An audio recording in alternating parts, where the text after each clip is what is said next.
यासीन मलिक 35 साल से बिरयानी खा रहा है, अभी भी डिस्ट्रिक्ट कोर्ट में मुकदमा चल रहा है, गवाही नहीं आ रहे देने। केवल वो 4 परिवार आए हैं जिनके पति मारे गए, अब उनकी गवाही एक्सेप्ट मानी नहीं जाती क्योंकि वो इंडिपेंडेंट विटनेस नहीं माने जाएंगे, वो तो उनकी पत्नियां हैं। इस सड़े हुए जुडिशल सिस्टम ने देश को बहुत बड़े खतरे पे पहुंचा दिया है। इसके खिलाफ आवाज उठाना पड़ेगा, और ये आवाज अगर अधिवक्ता नहीं उठाएंगे तो कौन उठाएगा? सामान्य व्यक्ति को नहीं पता कानून में क्या होता है क्या नहीं होता, संविधान किस लिए बना, आर्टिकल 20+3 किस लिए बना, इस सामान्य व्यक्ति को नहीं पता। इसके लिए लिखना पड़ेगा। इसीलिए मैं कह रहा हूं 5-5 हजार फेसबुक फ्रेंड बनाइए, वहां लिखना शुरू करिए। यदि मैं प्रधानमंत्री होता तो पुलिस रिफॉर्म करता, यदि मैं प्रधानमंत्री होता तो जुडिशियल रिफॉर्म करता, यदि मैं प्रधानमंत्री होता तो एजुकेशन रिफॉर्म करता, यदि मैं प्रधानमंत्री होता तो माइनॉरिटी मेजॉरिटी का कॉन्सेप्ट खत्म कर देता। जो आपके मन में आता लिखिए। आप लिखना शुरू करेंगे तो बाकी लोग भी मोटिवेट होंगे। अब सवाल यही है, वो पकड़ा तो गया, 53 उसके खाते में 23 लाख आ भी गया, लेकिन उसको सजा दिलवाने के लिए पुलिस के पसीने छूट जाएंगे। और आप जानते हैं एक व्यक्ति को सजा दिलवाने में लगभग 1 करोड़ का खर्चा आता है। भाई हर चीज की कास्ट भी तो जोड़नी पड़ेगी ना। वास्तव में जो क्रिमिनल है, एक चोर उचक्के को सजा दिलवाने में 1 करोड़ का खर्चा आता है। आप आईओ की सैलरी जोड़ लीजिए, जज की सैलरी जोड़ लीजिए, सरकारी वकील की सैलरी जोड़ लीजिए, डिस्ट्रिक्ट कोर्ट के बाद हाई कोर्ट में जज की सैलरी और सरकारी वकील की सैलरी जितनी अपीयरेंस हुई वो जोड़ लीजिए, फिर मामला सुप्रीम कोर्ट में जाता है, सुप्रीम कोर्ट में जो एजी डबल एजी खड़े होते हैं उनका जितनी फीस गई उसको जोड़ लीजिए, और सुप्रीम कोर्ट के वकील ने कितनी बार उस केस को सुना, कितने घंटे सुना, आप मैन आवर के हिसाब से जोड़ लीजिए। भारत में छोटे से अपराध में सजा दिलवाने में कम से कम 1 करोड़ रुपए खर्च हो रहा है। 1 करोड़ कैसे, किसका है? जोर से बोलिए जरा। ये जज साहब अपने वेतन से दे रहे हैं क्या? आम जनता का, टैक्स पेयर का पैसा है।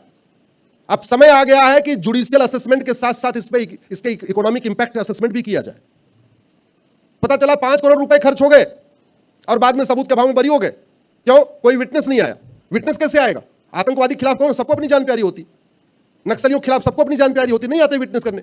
नार्को पॉलीग्राफ ब्रेन मैपिंग कानून है, कानून नहीं है, इंडिपेंडेंट विटनेस आते नहीं है, सबूत के अभाव में बरी हो रहे। ये पूरा चल रहा है। मुझे लगता है अगर भारत का जुडिशियल सिस्टम ठीक हो जाए, भारत में कानून का खौफ पैदा हो जाए, तो भारत सुरक्षित हो जाएगा। और शिक्षा में संस्कार नहीं होगा, कानून का खौफ नहीं होगा, तो याद रखिए 1947 का विभाजन सोचा था क्या? जोर से बोलिए जरा। हुआ कि नहीं? अफगानिस्तान में हिंदू खत्म हो जाएंगे, जब 1805 में पंडित नंदराम टिक्कू प्रधानमंत्री थे, तो कभी उन्होंने सोचा होगा अफगानिस्तान में हिंदू खत्म हो जाएंगे? हुआ कि नहीं? हुआ। पाकिस्तान से आडवाणी जी को, जेठमलानी जी को, इंद्र कुमार गुजराल साहब को, मनमोहन सिंह जी को, यश चोपड़ा को, प्रेम चोपड़ा को, मिल्खा सिंह को, सुनील दत्त को, इन लोगों को अपना मकान, दुकान, खेत खलिहान, उद्योग व्यापार छोड़ के भागना पड़ेगा, ऐसा सोचा था क्या उन्होंने? भागे कि नहीं भागे? इसका मतलब आप जो आज नहीं सोच रहे हैं वो नहीं होगा, इसकी गारंटी नहीं है। आज आप 25 साल के बारे में नहीं सोच रहे हैं, 25 साल बाद क्या क्या हो सकता है नहीं सोच रहे, इसका मतलब नहीं कि वो नहीं होगा। जो होना है वो हो जाएगा, अगर हम इन चीजों पे अभी से चर्चा नहीं करेंगे, अभी से ध्यान नहीं देंगे।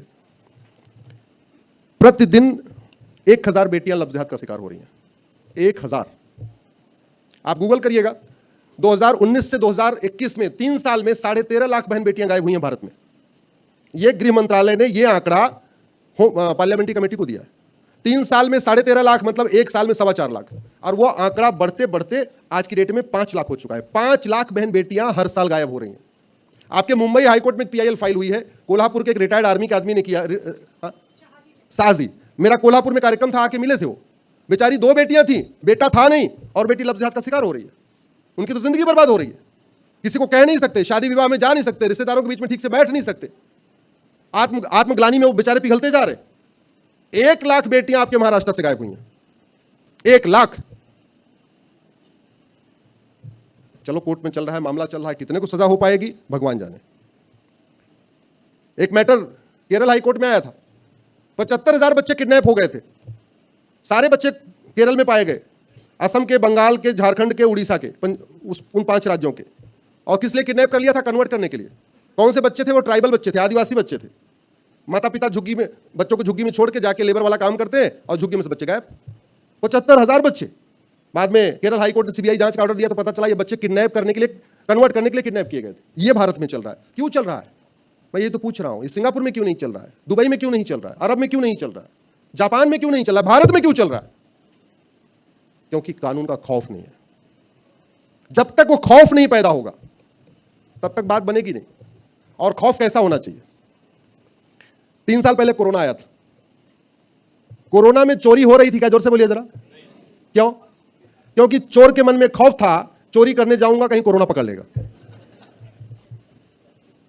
कोरोना के समय में झपटमारी, चेन स्नेचिंग, मोबाइल स्नेचिंग हो रही थी क्या? जोर से बोलिए। उसके मन में खौफ था कोरोना आ जाएगा। कोरोना में घूसखोरी, कमीशनखोरी भी बंद थी।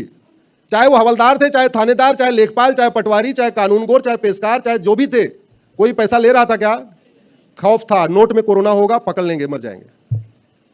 कोरोना में बलात्कार नहीं हो रहा था क्योंकि ये खौफ था किसी बेटी को हाथ लगाऊंगा तो मर जाऊंगा। मैं भारत में ऐसा ही कानून का खौफ पैदा करना चाहता हूं। मैं भारत में ऐसा ही कानून का खौफ पैदा करना चाहता हूं कि अवैध काम करने से पहले उसकी रूह कांप जाए। और अगर ऐसा नहीं हुआ तो लिख के रख लीजिए, इसमें बहुत सारे ऐसे लोग, ज्यादातर लोग 25 साल के बाद भी रहेंगे भारत में। आपके सामने वो सब कुछ होगा जो आपने कभी सोचा नहीं है। आपके सामने वो सब कुछ होगा जो आपने किताबों में पढ़ा हुआ है। सब कुछ रिपीट होगा। अगर हमने सिस्टम को नहीं बदला तो याद मैं आपको लिख के देता हूं, भगवान करे वैसा न हो, लेकिन 2047 में वो सब होगा जो 1947 में हुआ था। सिस्टम अगर नहीं बदला।